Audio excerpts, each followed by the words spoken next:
It's good to be back. We hope you're excited. Yep. So what is the synthesis? Yeah. Tell us, Alex, because you're more concise. So the synthesis. Some days. Not always. That is not What? always true. So The Synthesis is a new show from Edgeworks Entertainment where we're going to be taking a look at movies and TV shows, video games and books and all sorts of stuff, and talk about not only how did they do as popular entertainment, but also how did they represent real science and real history as part of the entertainment.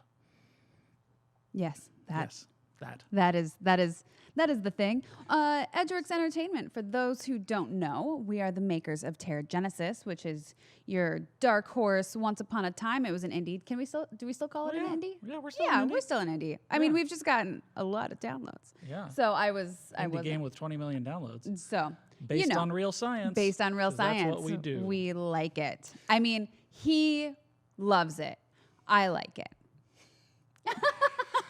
All right. Be sure to give us a follow if you haven't already so that you can see new episodes as they come out. We're going to be doing these weekly, so looking forward to it. I mean, weekly except for next week. Yes.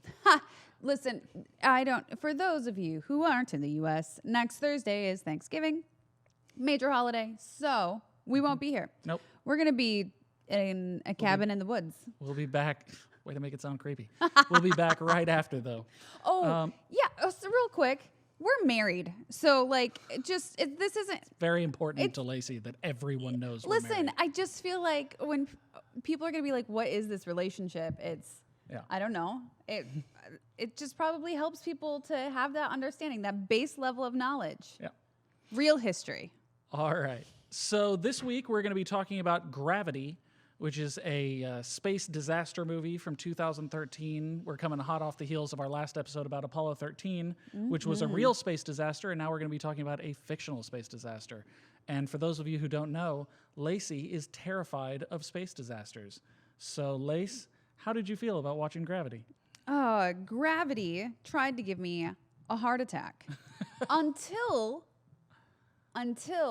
I started watching it just for the real science of it all. Yeah. And then it mostly just made me mad. All right. So that's where we're coming in. Yeah. The music that we have that introduces the show is so gentle, and I feel bad because I am not feeling very gentle about this movie. So it's all right. So false advertising from the intro. Yes. So some quick background notes before we get started. Directed by, and I'm going to butcher this pronunciation. Maybe you know how. No, I don't. Alfonso Cuarón, maybe? Yeah, that's what I'm going with. Written by Alfonso and his son, Jonas. Written by father and son, which is that's kind of cool. Neat. I assumed it'd be like brothers. Yeah. Starring Sandra Bullock and George Clooney with a voiceover from Ed Harris. I knew it. You were right. And music by Stephen Price. We don't always mention the music, but I feel like in this one we absolutely had to because it's about own character. half of the gut-wrenching tension, comes from the soundtrack. Oh my God.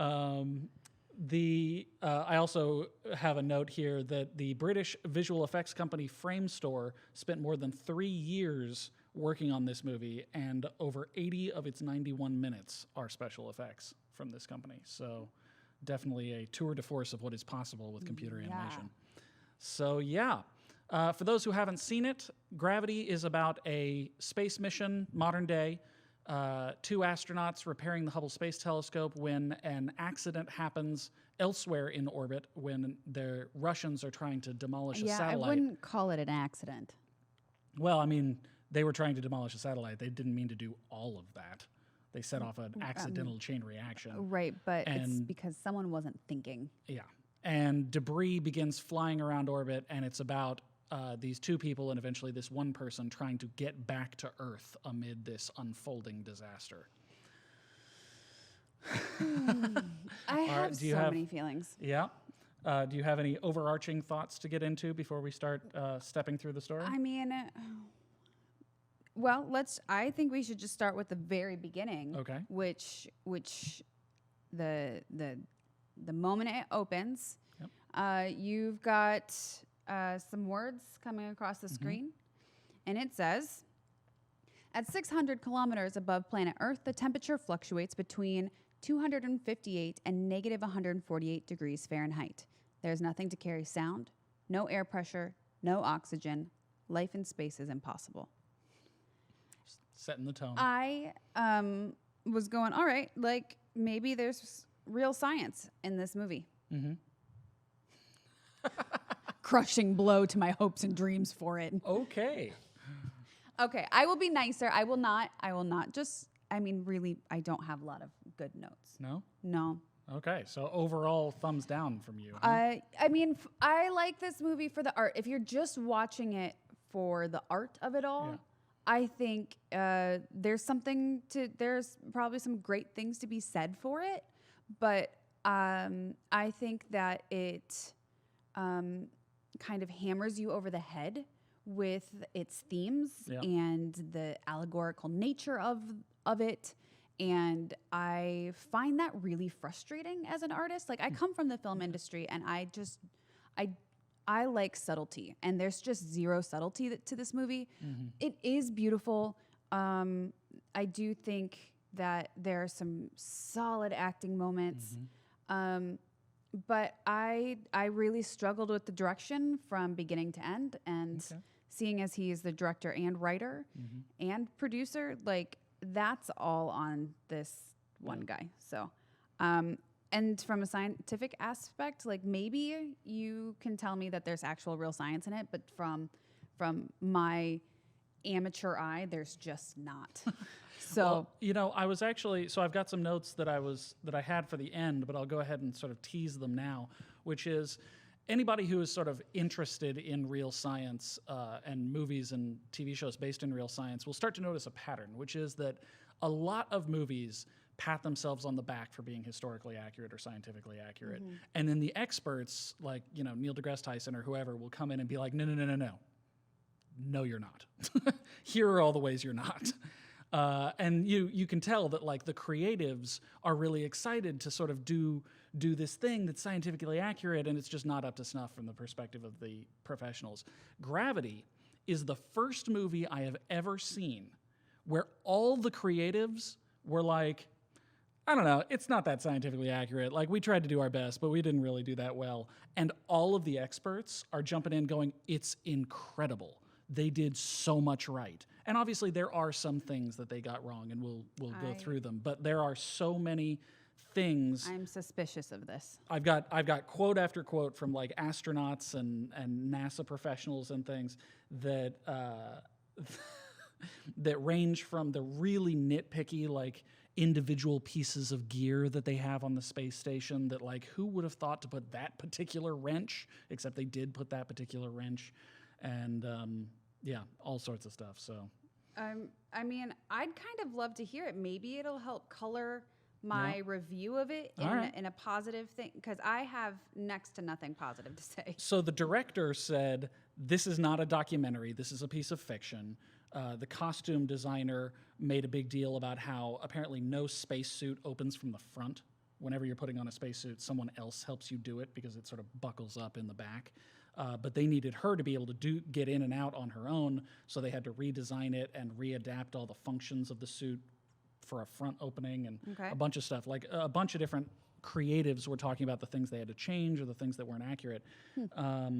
But anyway, so Michael J. 𝕊𝕬𝕤, who took part in the Hubble Space Telescope servicing missions, which is to say he's doing what the characters in this movie are doing, said, "Nothing was out of place. Nothing was missing. There was a one-of-a-kind wire cutter we used on one of my spacewalks, and sure enough, they had that wire cutter in the movie." Buzz Aldrin, very famous Buzz Aldrin landed on the moon, said, "I was so extravagantly impressed by the portrayal of the reality of zero gravity. Going through the space station was done just the way I've seen people do it in reality. The spinning is going to happen, maybe not quite that vigorous, but certainly we've been fortunate that people haven't been in these situations yet. I think it reminds us that there really are hazards in the space business, especially in activities outside the spacecraft."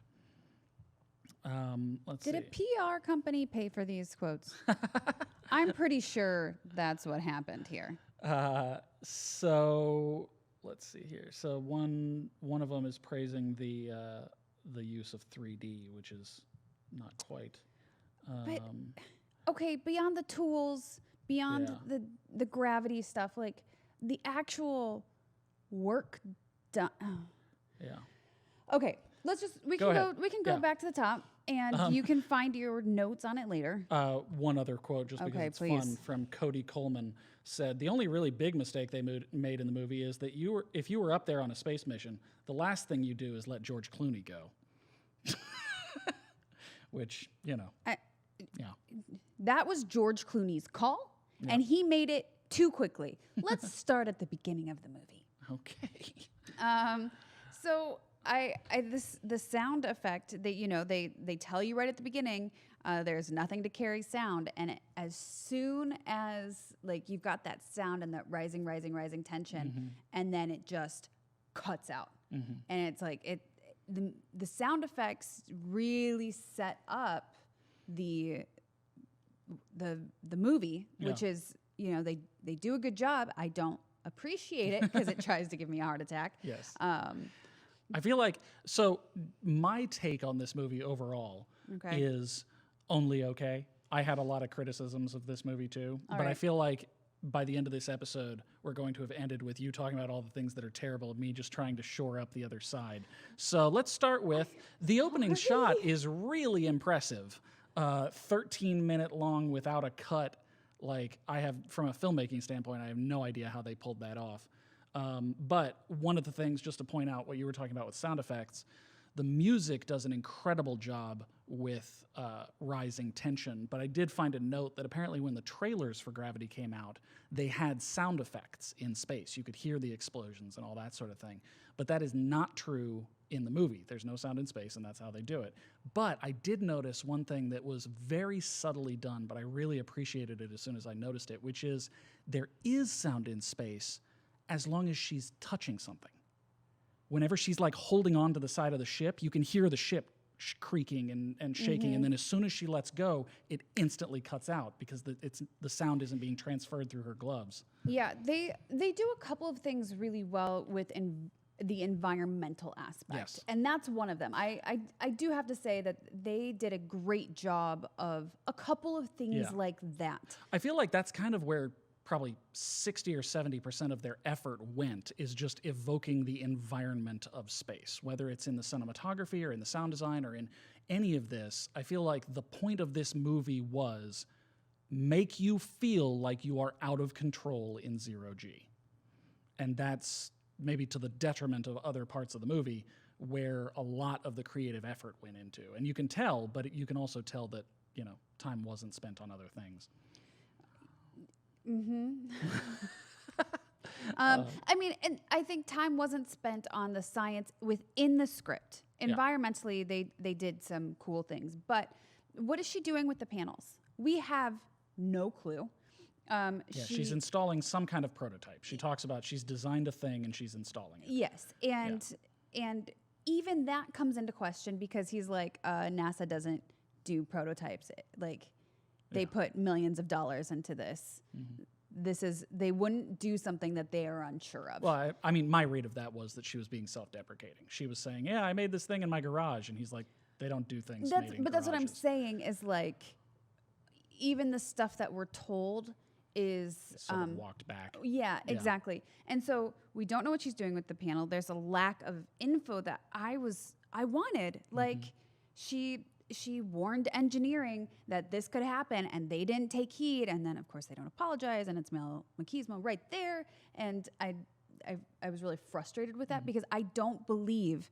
Okay, so last week we watched Apollo 13. There's so much redundancy, and and I fell in love with that. If you watch the first episode, I was specifically mentioned. Yes, I loved that, and I felt like this movie is the polar opposite of Apollo 13, and there's no redundancy.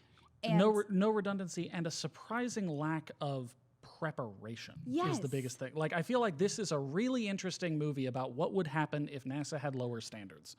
Like, because that's a really good way of putting it. Because, the thing is, it's one of the things that a lot of people talk about with this movie, and I know is one of the issues that you had it's one of the issues that I had with it, is that she doesn't seem very thoroughly trained. No. It's like she's a newbie and she has to be sort of walked through what to do every step of the way.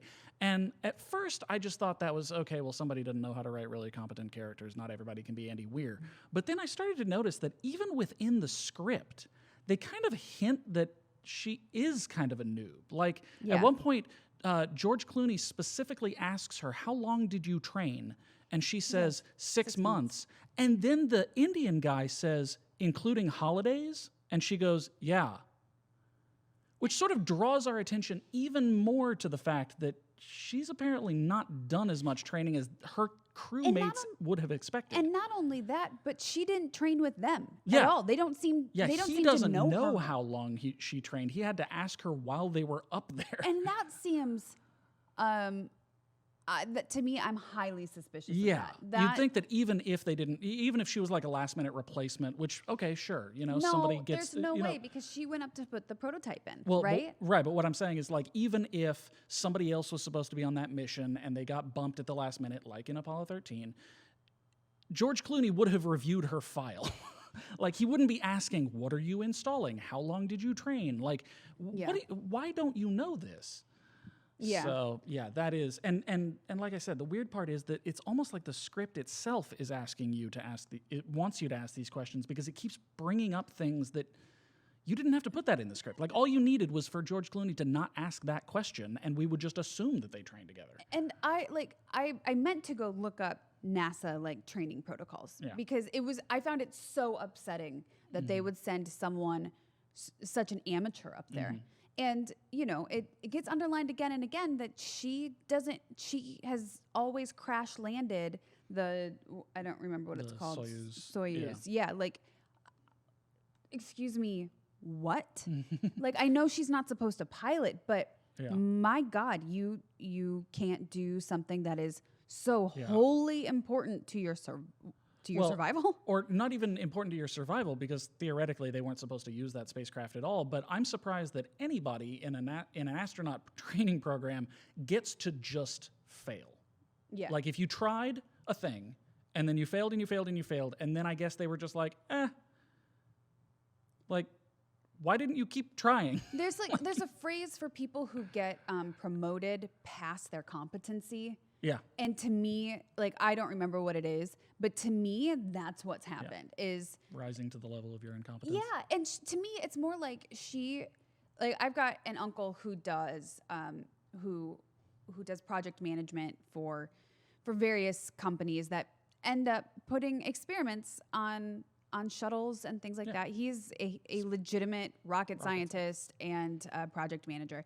And he's never been in space. To me, this would be a project that had been project managed by this woman, and she would never have left Earth. There's no good reason for her to be up there. Yeah. And I found that so frustrating. And I found it kind of insulting to actual astronauts because the amount of work they do. And I was like, you didn't work hard enough to get here. Yeah. I've got a note here at the beginning. So one thing that our viewers will either already have picked up on or pick up on as the show continues is I don't like just straight up criticizing things. Like, I always try to look on the positive side. Sweet, guys. Yeah, I always try to spin it in a positive light. And so actually at the beginning, when the crisis starts happening, I have a note here that says, panic. This movie is an interesting exploration of what is totally understandable, but still unprofessional. Where, I can't fault her for hyperventilating when she's spinning off into space. Yes, that is a totally reasonable response, except that the reason that you get to be an astronaut is because you had that trained out of you. And so I kept sort of bouncing back and forth between, okay, this is a reasonable human response, but it's still unprofessional. Just like with a soldier, if somebody's shooting at you, it is totally reasonable to want to turn around and run away. But you're a soldier, so don't turn around and run away. This is what you trained for. And as the movie went on, I have little indented notes below that line that just get more and more and more critical. Because as the movie goes on, it's less and less, when it first happens, everybody's freaking out, the lizard brain kicks in, sure. But after a while, it's like, okay, but you gotta, get with the program. There's a shot when George Clooney goes out to get her and brings her back, and they're coming in toward the ruined shuttle, and he tells her, because he's got his hands on the jet controls, he tells her, grab the body of the third astronaut who has died. And there's a thing that they do throughout this movie where they cut to a first-person camera. And I will have to say, not many movies do a straight first-person camera where you can literally see the hands. And this is the best version of it I've ever seen. Like they did it in the Doom movie. They do it every once in a while, and it's always awful. And this time, it's at least reasonably well done, except that she's flying in, and he says, grab his body, and she's like, okay. And so the hands are out like this, and then she's coming in faster and faster, and she does like this, which is like, okay, you're trying to prevent an impact, but also like you're supposed to grab the guy. Like so often, like 3 or 4 times throughout this movie, she's given instructions to grab on, and when she gets close, she does like this. Yeah. It's like that's not how you grab onto things. That is specifically like that's the opposite. Yeah, that's a pushing away thing. One of my biggest frustrations before we even get to her flying off into space, the lack of professional voice during high stress moments drove me crazy, because especially what's his name, Ed Harris, right? Ed Harris, we talked about in Apollo 13. Ed Harris and Tom Hanks had excellent professional voices. Like all of these people would just go from like high stress into their mask, like professional calm Lock voice. It down. Yeah. And we are hearing from Ed Harris the exact opposite a week later of him flipping out. Yeah. And I'm sitting here going, wait, is anybody in control here? Did Ed Harris flip out? Yeah, I thought that by the time he's even yelling at one point. Yeah. Wow. And I was about to like lose my mind, because like the lack of following directions when told to abort. I mean, even Kevin Bacon in Apollo 13 followed directions, and I was willing to blame everything on him. He does great. But like I kept going, wow, Hanks is a better leader than Clooney, obviously. But the way accuracy can be more than just about science and history. It can be about the way you comport yourself while in situations that for other people are actually real life. Yes. And I felt like the director purposefully pushed the drama in a way that was totally unnecessary. Yeah. These astronauts could have been professional and competent the entire time and still had all of this happen. Yeah. And it would have been incredibly dramatic, but it would have been more realistic to me. And therefore more powerful. And again, not as like hitting me over the head with the drama. Yeah, I feel like there's a central tenet of the disaster film genre, which not everybody picked up on, and I think that the filmmakers here didn't really pick up on it, which is disaster films are very much like Sherlock Holmes stories, which is the thrill is watching people overcome stuff that you don't think you could have. Right. Just like Sherlock Holmes, the whole point of watching a Sherlock Holmes story is watching him solve a crime and being mystified at how brilliant he is. If you're watching a disaster film and you're leaning back the whole time going, why are they doing this? That's not fun. Fun is watching people overcome insurmountable odds, and if they're reacting with less competence than the audience feels that they would have in that situation, then the whole thing just becomes a what not to do. Yeah, and this entire movie kind of feels like that. I will say we sort of breezed by the initial crisis, which is worth taking a minute. First off, can you imagine how the fallout from this movie? Like, I kind of want a sequel to Gravity that is not a disaster movie, but is like a West Wing style or like an Aaron Sorkin political legal drama around, hey, Russia, you tried to destroy one missile with a rocket and you instead knocked out the entire planet's satellite grid. Oh. Like, what? I wanted to know the fallout from that. Like, that was way more important to me than this woman getting back to Earth. Because literally, it was fascinating. Like, at a certain point, if all of the space stations are shredded, we have to assume that all of the communication satellites are shredded. We know that they lost their communications. You'd think that they would have bounced something off something if there was anything left. But the implication is that there's literally nothing in orbit anymore except debris. GPS is out. Yeah. Communications are out. This is like apocalyptic kind of stuff. Like, this is the kind of thing where entire power grids start dropping because, this is like what Y2K wasn't but could have been. Yeah. And that is a story worth exploring. I wrote the explosion kind of sucks. I don't really know what that means, so if you know what that means, let me know. But just because we're going back to like the actual story of it, there's a moment where Clooney says, "Doing that thing you're doing is the point of the mission." What a dumb line. That is like the most exposition-y, but like it's crap exposition with zero information. Yeah. Like, what is she doing? Yeah. What is this mission? Like, can we talk about that before we get into this disaster? Because I want to know what she's good at, man, because you make her look bad at everything. Also, if that's the whole point of the mission, why don't you know what she's installing? Yes. I will say, though, on the upside, one thing that I did have to give it is the speed with which things fall apart. I feel like was perfect. I feel like a lot of filmmakers would have wanted to absolutely blindside them. Like, this is just coming out of nowhere, and all of a sudden the world is ending. Whereas, and then others would have wanted to sort of drag it out and tease it and make it this slower build. Whereas I feel like, so the debris wave comes around 3 times by the end of the film. And each time, I feel like there is enough time for the audience to recognize what's happening. You start to see things whizzing by in the background. You start to pick up on, oh, wait, I think it might be here.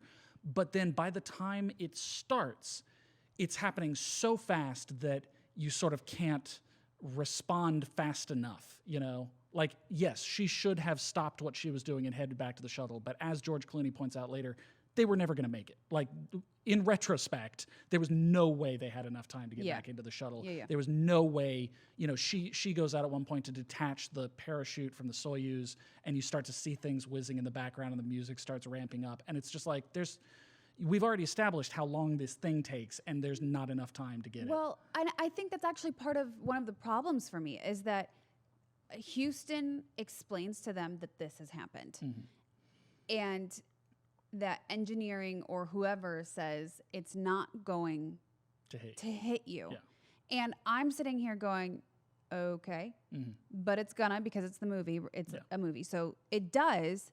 But how are these brilliant minds who are double checking each other? How are they so wrong? Yeah. It's, again, the lack of redundancy, and to me, the lack of competency. And I'm just sitting here going, NASA has some of the smartest people alive working for them.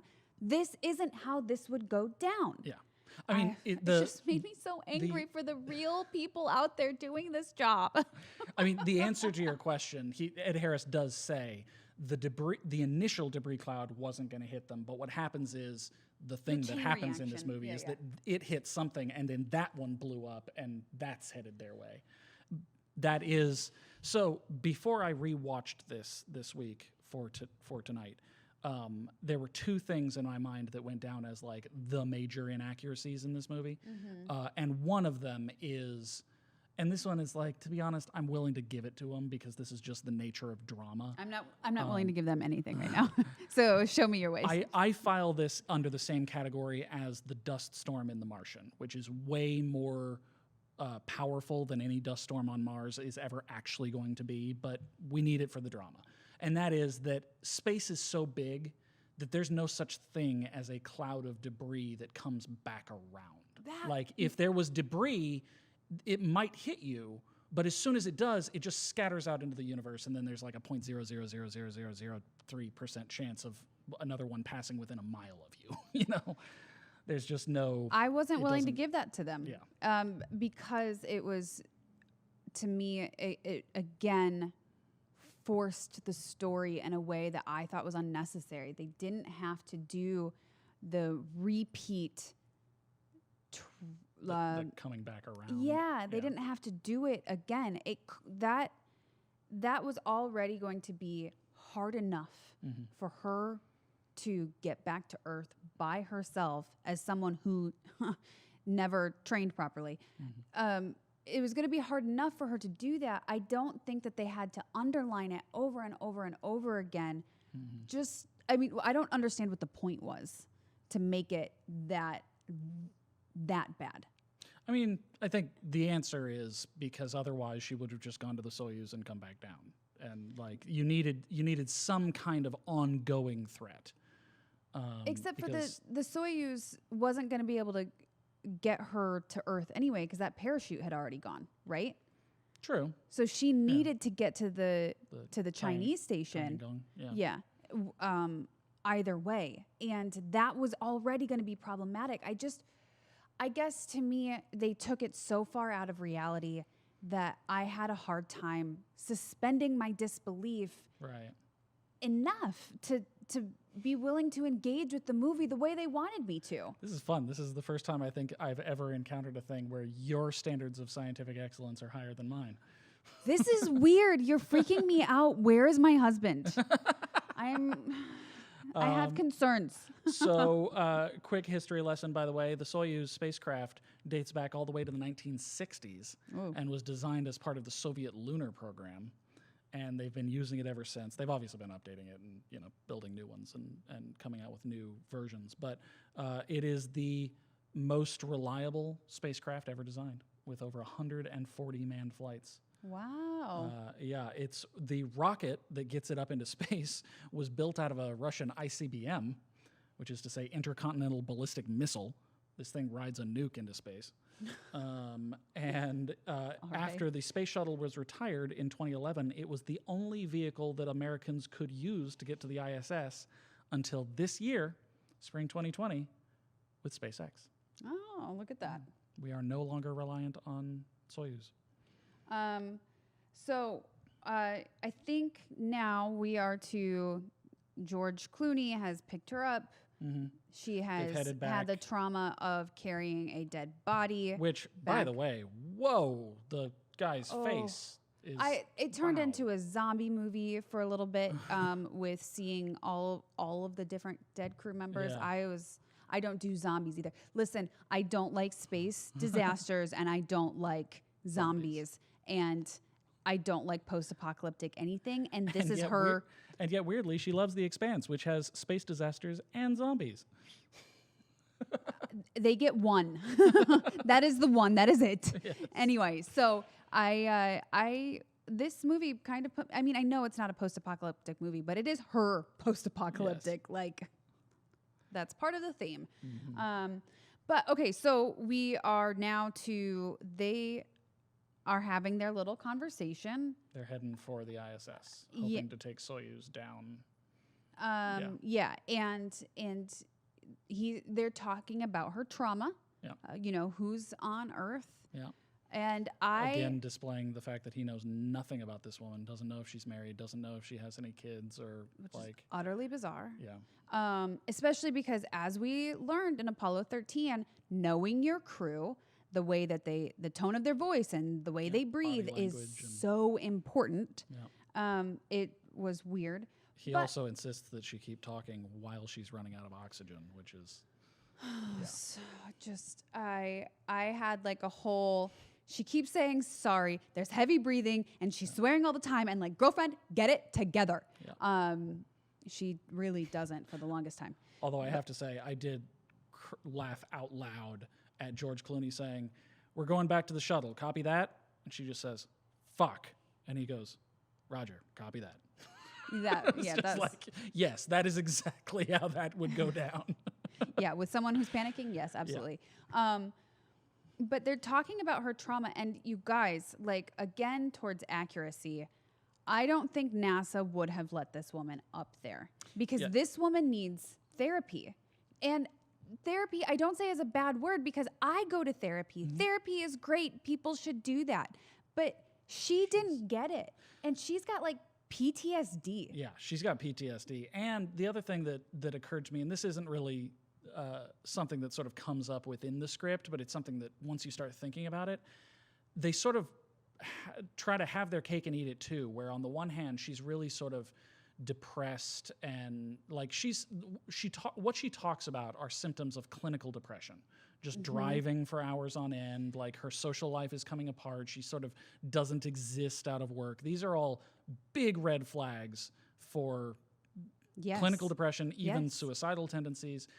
And yet, she made it through an astronaut selection program. Like that, the woman that just drives every evening for hours on end is not the kind of person who beats out 1,000 other applicants to go on a space program. Not without help. Like, and that's kind of where I kept going is like the "I just drive" line. It sounds poignant because the whole thing is she's lost her daughter to what she calls a stupid accident. Her daughter's on the playground. She trips and falls, hits her head, and that's it. The end. That's the end. And it crushes this woman, as it obviously would. Of course it does. And she gets the call while she is in her car. And now what she does in the evening, George Clooney asks her what her evenings look like. And she says she listens to the radio while driving. That's what she does. And I'm sitting here going, she's putting herself through her trauma on repeat. And you don't get through a psych eval when that's the way you live your life. And NASA, anybody, an employer should be like, you need leave. You need help. Yeah. And get out of here. We'll put you on the next mission. Exactly. But that's not, if she didn't go through therapy, she shouldn't be here. And I'm really frustrated by it because the dumb accidents that can happen in space, Russia does this dumb thing and it sets off this chain reaction that they underscore multiple times. Like, they're dumb accidents and it's happening again. And that's what space is. Accidents happen, and that's why you have redundancy, so accidents don't happen, and when they do, they're dumb. Really, what they should have done, and I'm just making this up now, but I'm pulling in a little piece of the Mars trilogy. Early in the Mars trilogy, there's this sequence where you learn that everybody on that first mission to Mars was lying through their teeth during their psych evals. And like the way that you get to go to Mars is that you just present yourself as the perfect candidate and you just don't tell the truth to the shrinks at NASA.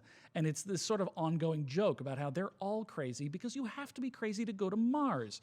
What they should have done with this movie that would have fixed a lot of problems is lean into her hyper competence early on. That she is in control of every situation. She has trained every single situation.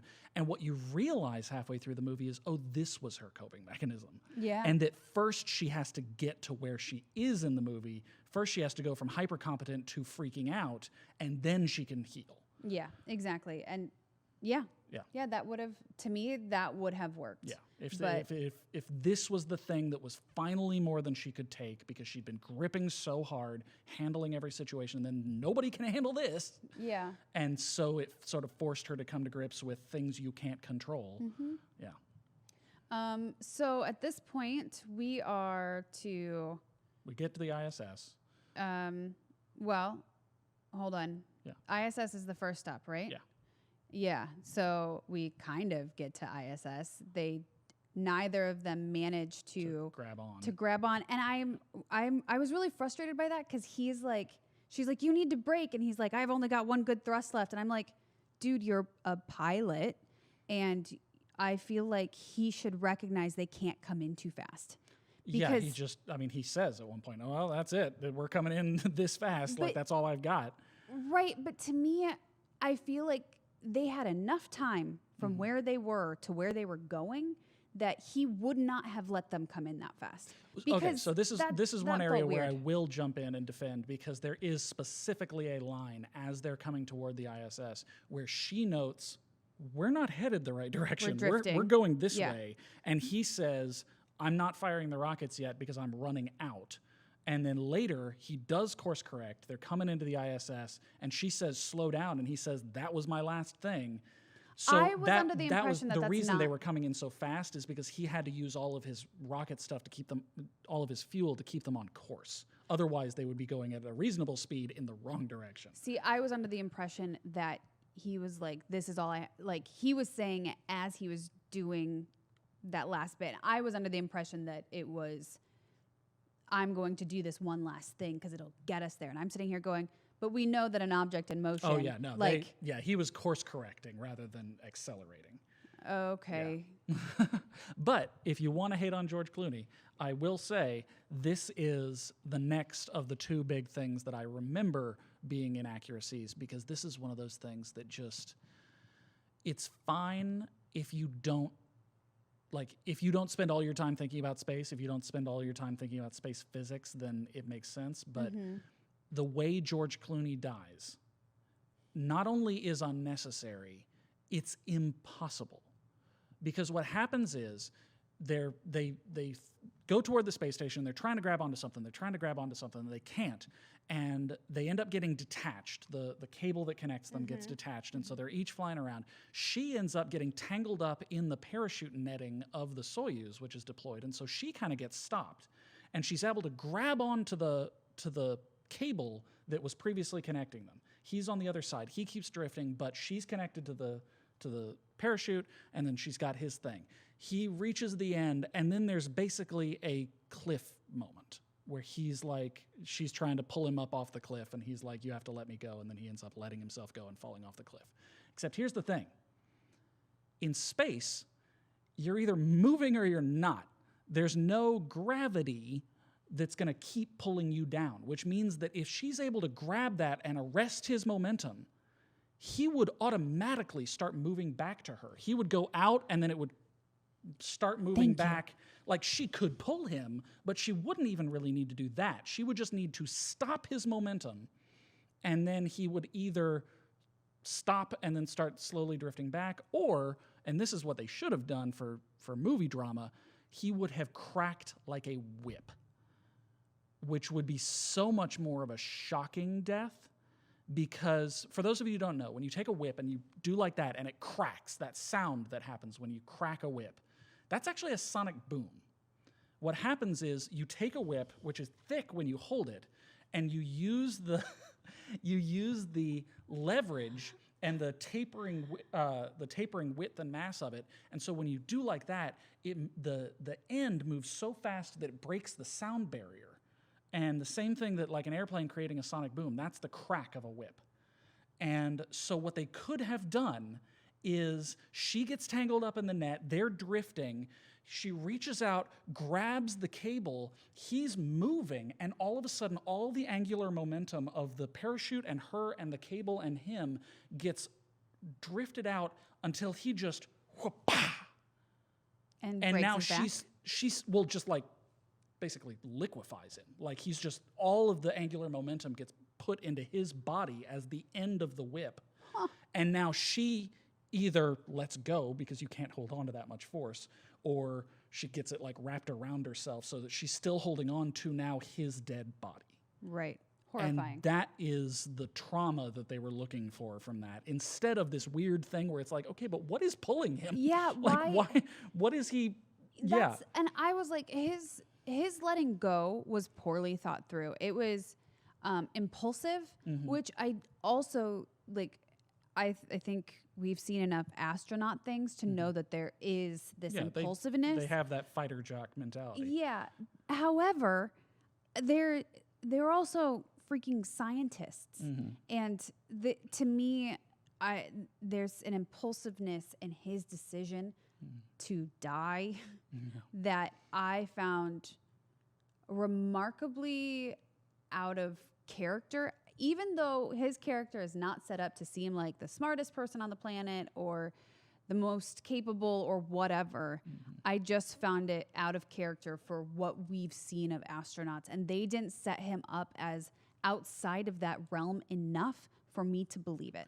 Especially because the fact that this was not a thing, according to physics, sort of undercuts the drama, but also because even if you don't know enough science to not recognize that this isn't a thing, they never really established what was the problem. Like, she's got him. She's holding Well, on to him. it's- So why is he going to drift away? I'm like, if one of his thrusters was like broken and constantly pushing, and so it was like pulling him away from her, and she was trying to hold on, then it would make sense. But as it was like, he's just right there. And he's like, you have to let me go. And it's like, well, Yeah, why? I guess Why do because I have to let you go?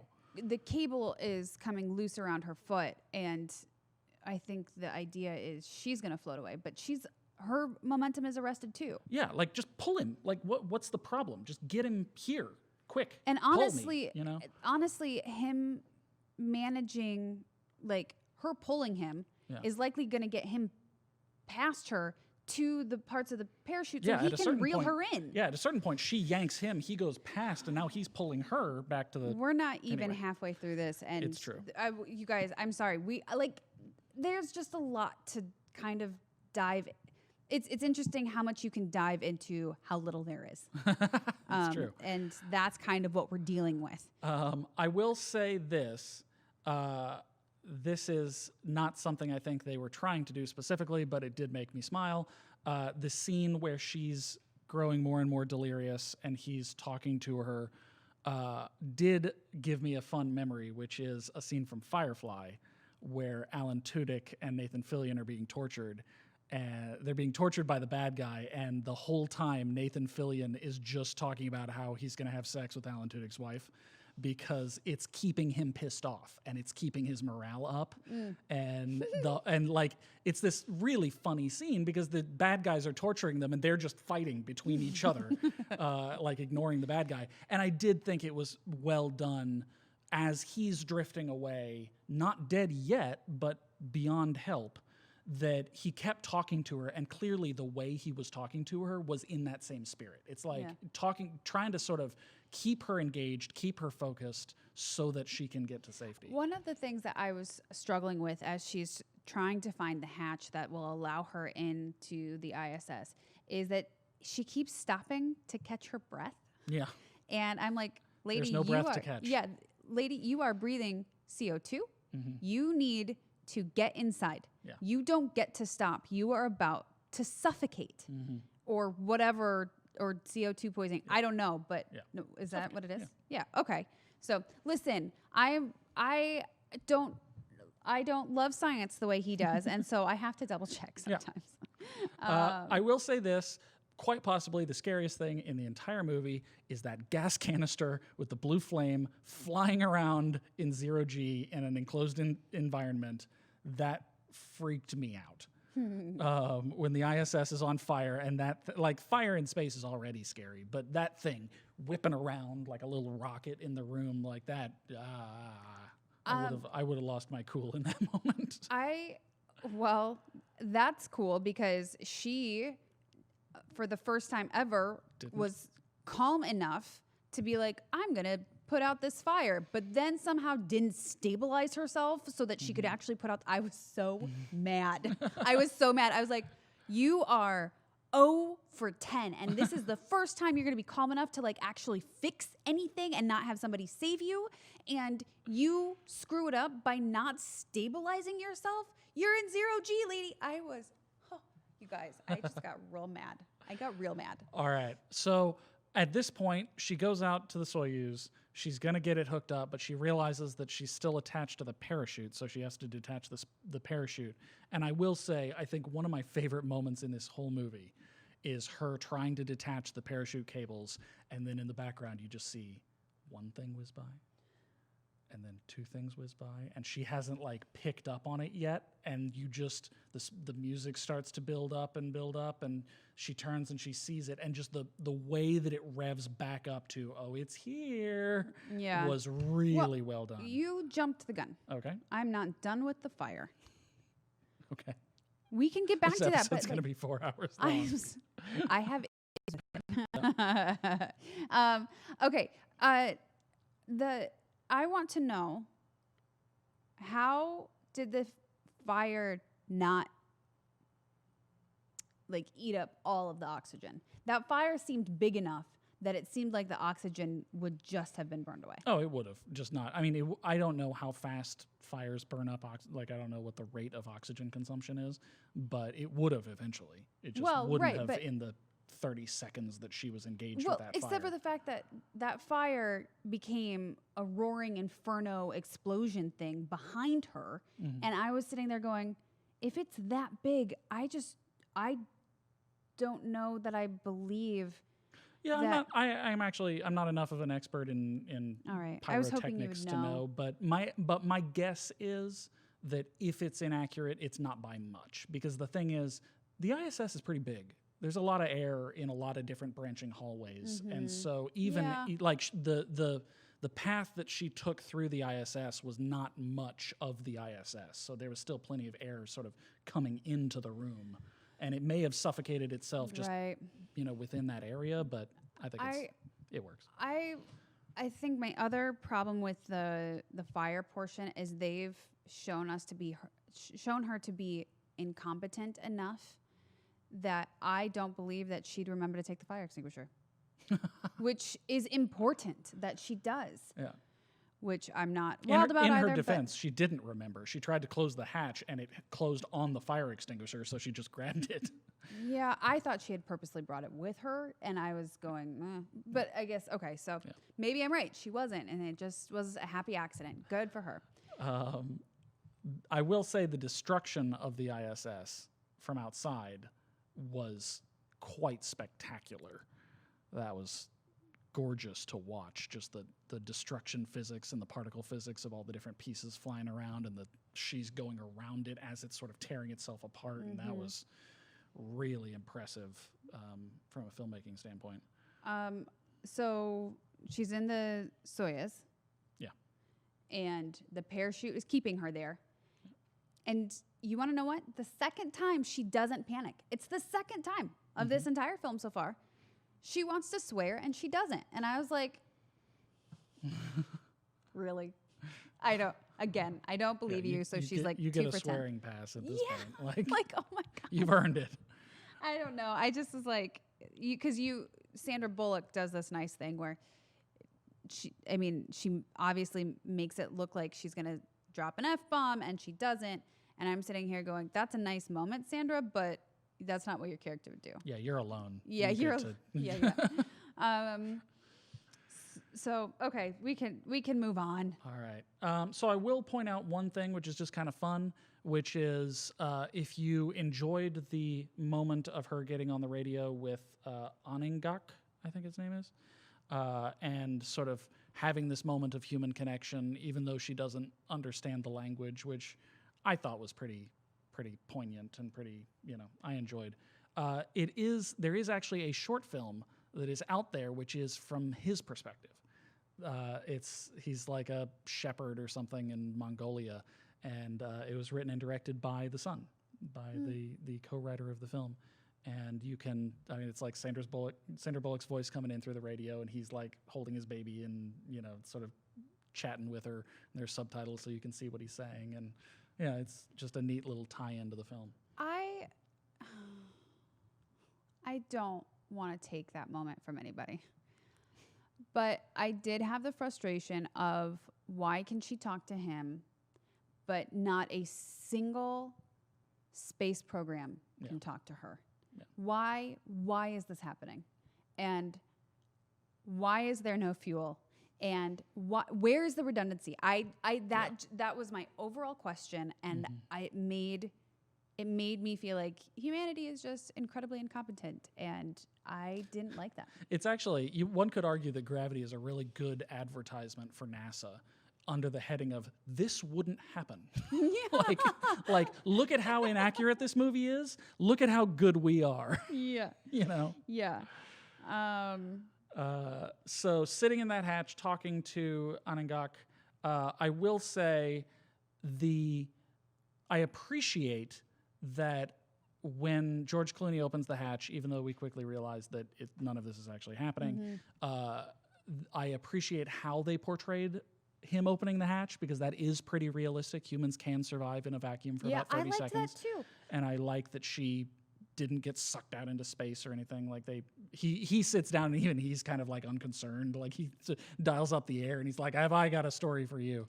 I liked it. There were a couple of things that I liked. I mean, okay, first of all, I will go back and say I liked her doing the the dog sounds. Yes, the howling That it was very human, and very to me, sort of primal. Like this is a thing that humans who don't know each other's language have been doing for 50,000 years ago. You can imagine two people meeting in the forest and just sort of howling at the moon together. Yeah, it definitely had like man's best friend sort of feeling, and I did like that. And then going into that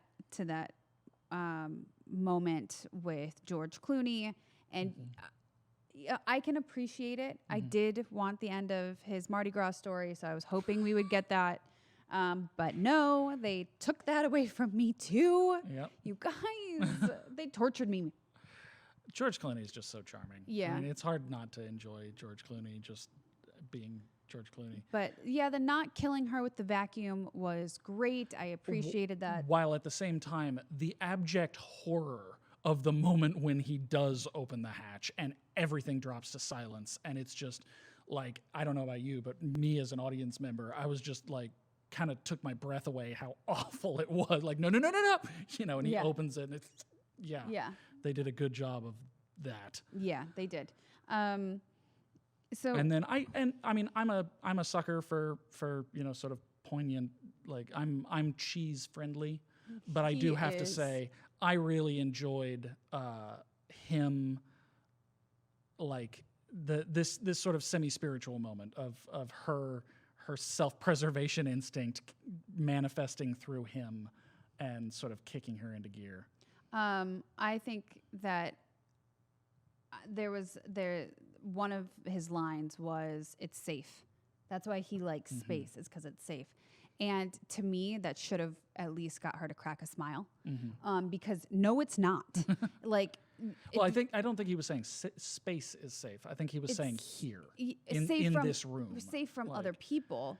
That's what he's saying. Okay. Is like, and I'm sitting here going, it didn't get her to crack a smile. Oh, right, it's a hallucination. Would her brain have come up with it's safe? Because I don't know that it would. I mean, I guess she felt like it was safe enough for her to die there. So well, yeah, and that at least was part of what he was saying, is it's safe in this room. It's safe to just turn down the air and drift off to sleep instead of facing the situation, And I did think, so one thing, there are a few things in this movie that I think were really done well. There aren't very many things that I thought were done sort of uniquely well, but I did think there was one moment which was a very interesting take and a very interesting twist on the formula, which is, in filmmaking, there's an idea in the 3-act structure of a screenplay that some people call the whiff of death or things like that, which is generally around the transition from the second act to the third, there is some kind of a defeat or a surrender, and then you rise up from it. Yeah. And so in Gravity, that is obviously the moment that she almost kills herself and then decides not to. But I thought it was interesting because usually in moments like that in movies, what the character does is renew their commitment to life. They double down on, I'm not gonna die here. It's a proactive statement. But I thought it was interesting that in this movie, it's not framed as committing to life. It's framed as saying goodbye to death. She's saying, you're gonna meet my daughter up there. Tell her I'm gonna be a minute. I'm not gonna see her yet. Yeah. Tell her goodbye for me. And the whole thing is framed as a letting go instead of as a coming forward. Which is exactly what the theme of the movie is, because he tells her, you have to learn to let go. Yes. And so I agree with that. But I thought that was interesting, saying goodbye to death rather than renewing your commitment to life. I like that better than some of the stuff that I had to come up with. Then I think we've gotten to what is it called? The Shinzu? Yes. Okay. So the Tiangong is the space station, and the Shinzu is the ship that she's going to take back. Right. I will say the one thing that I will defend to the death about this movie that is absolutely perfect is the re-entry sequence. The whole period, the music and the way she delivers the performance as they're re-entering the atmosphere, I've watched that probably 50 times. I've watched this movie like twice. And that little chunk where she's going into the atmosphere and the space station is ripping itself apart around her, and then, you know, it sort of rights itself as it comes into the atmosphere. What I was struggling with is she's not even inside, I guess. She's gotten to the space station, and it looks like it's already itself working on falling to Earth. Yeah, kissing Atmo, I think she calls it. Yeah, and it's moving so fast. How does she, there's no way that she is strong enough to stay holding on to it. And she's leaping around on it. Because they're all going fast. Like, the ISS is going thousands of miles an hour, but there's no atmosphere. And that thing is starting to kiss the atmosphere, but there's obviously, I don't know the exact stats, but we're talking about like 0.01% Earth's atmosphere pressure up there. And so it's enough that like the panels are starting to shake and things like that, but it's not actually enough to blow her around yet because it's just so thin. Right, but it doesn't seem like she'd be strong enough to be able to, because she jumps and holds on to things. And as we've seen up until this moment, she's not good at grabbing. So the fact that she finally figures out how to put her arms out and reach for things is, I guess, also, symbolism. Yeah. Okay. Well, and fundamentally, it's, again, this goes back to The Martian, the dust storm in The Martian. There are storms on Mars that are more than hurricane speeds with these winds. But the thing is, the air pressure of Mars is half of 1% of Earth's atmosphere, which is to say that when the wind is going at hurricane speeds, it's like a gentle breeze on your face. It exerts no force because the air is so thin. And so that's basically what's happening, is that it's whizzing by her at hundreds of miles an hour. It just exerts no real force on her. I'm willing to just say I'm wrong about that, because why not? But yeah, that musical theme, the full heroic theme as she's coming back into the atmosphere is just so gorgeous. I bought the soundtrack just for that one song. I wanted to know, why is the Shinzu losing its mind? It has all of these alarms going off, and I'm like, no, but you're made to re-enter. Because she's not doing it right. She had to eeny, meeny, mine her. I saw that. So presumably those. I don't speak Chinese, but presumably what's on the screens there is you forgot to do this, you forgot to turn this off, you forgot to do this, and you didn't strap in, and you're, all of that, all the steps of reentry that she's skipping.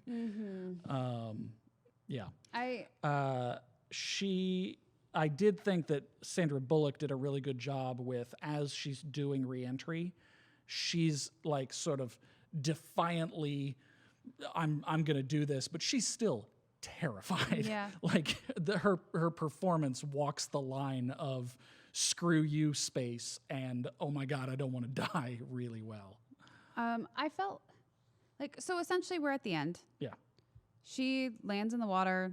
They at one point ask her to identify herself, which is just comically dumb. Because it's not as if it's not like stuff isn't raining all over the planet. Yeah. Are you kidding me? Yeah. It's not like there is an alien in there. There is one of 5 people that could be in there. Yeah. Get over yourselves.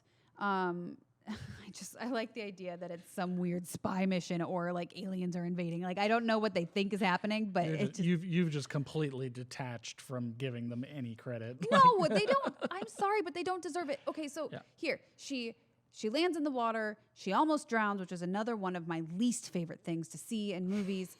And then she kicks out of her. I did have a note. Oh, you thought you were done?